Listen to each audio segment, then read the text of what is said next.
floor was another fun challenge.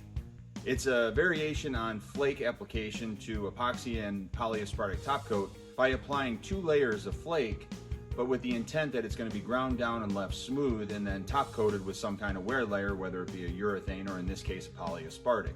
To begin the process, diamond grinding was done to remove any topical materials and reduce any elevation inequalities to flatten the floor.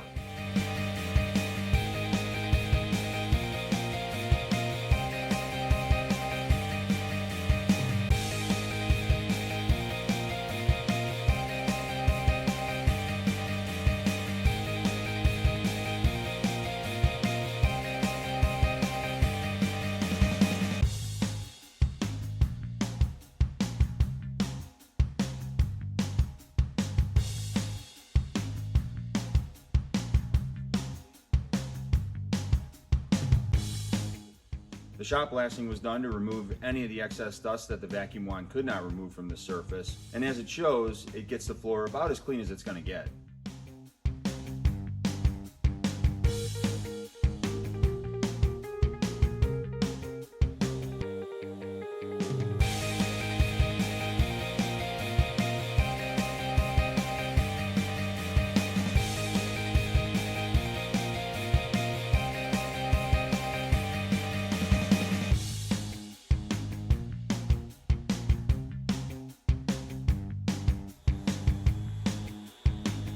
Once the shot blasting was complete, a primer coat was applied by squeegee, but being that this floor has so many holes in it and the surface porosity that's inherent to this slab, 10 mils of material was applied to the surface. This floor having the surface porosity that it does, the goal was to fill those in the best they could be, as well as leave enough material on top to do a light broadcast of flake into that wet epoxy. Only enough flake was thrown to cover the surface. It wasn't thrown to saturation, just enough to cover it, and as it shows in the video, there were some shiny spots left. So the main point here was to drop in enough flake just to cover it, but not have so much that it would have to later be vacuumed.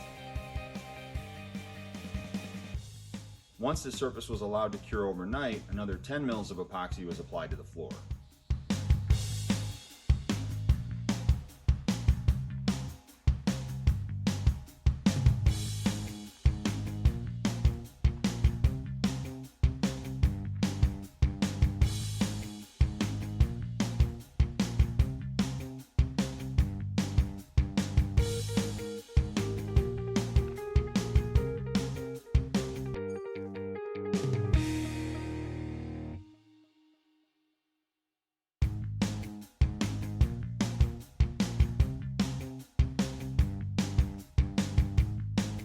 Into this wet epoxy was thrown another layer of flake, but in this case it was thrown to saturation or rejection. It was fully loaded with flake until no bare spots remained. After this layer had cured overnight, a vacuum wand was used to remove the excess flake. The floor was intentionally not scraped.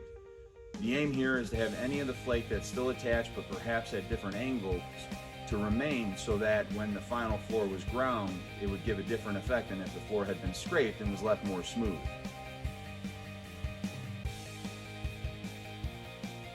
Once the vacuuming was complete, 20 mils of 100% solids epoxy was poured over the floor as a grout and seal coat. The idea is to lock that flake down as a grout coat, but also to leave an extra amount of material on top for when the grinding takes place, so that the grinding has something to grind through and down into those valleys. In other words, enough body to the surface of that floor that it could withstand the grinding without the grinder going through that layer.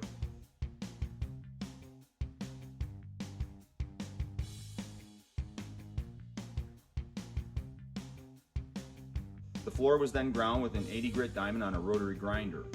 The grinding went well enough, except some of the scratches that were left behind were a little more severe than what a 3 to 5 mil urethane might hide.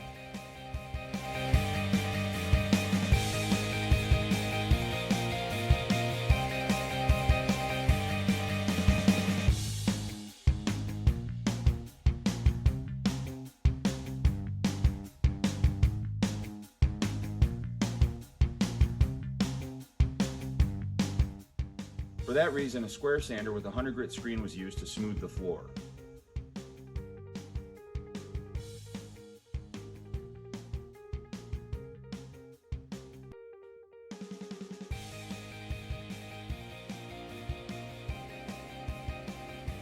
The scratches from this machine are much less, so if a thinner top coat of 3 to 5 mil urethane as an example were to be used, the profile of the floor wouldn't telegraph through that top layer.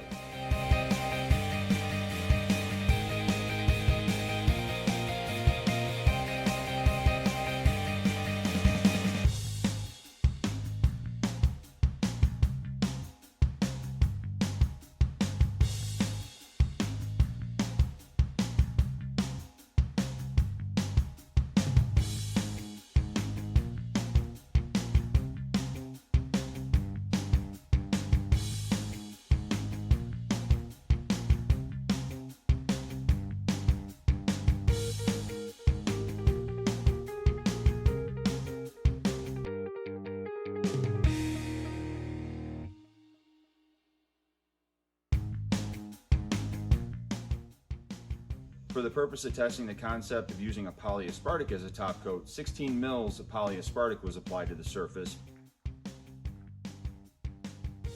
a squeegee and then back rolling.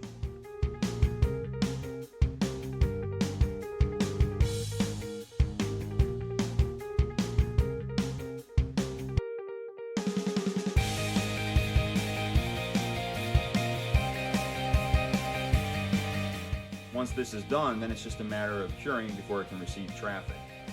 Of course, this floor is not going to have the conventional look of a flake floor because it's not going to have a profile that's normally inherent with a flake. It is going to be very smooth. For that reason, it may be slippery if it's used in the wrong applications.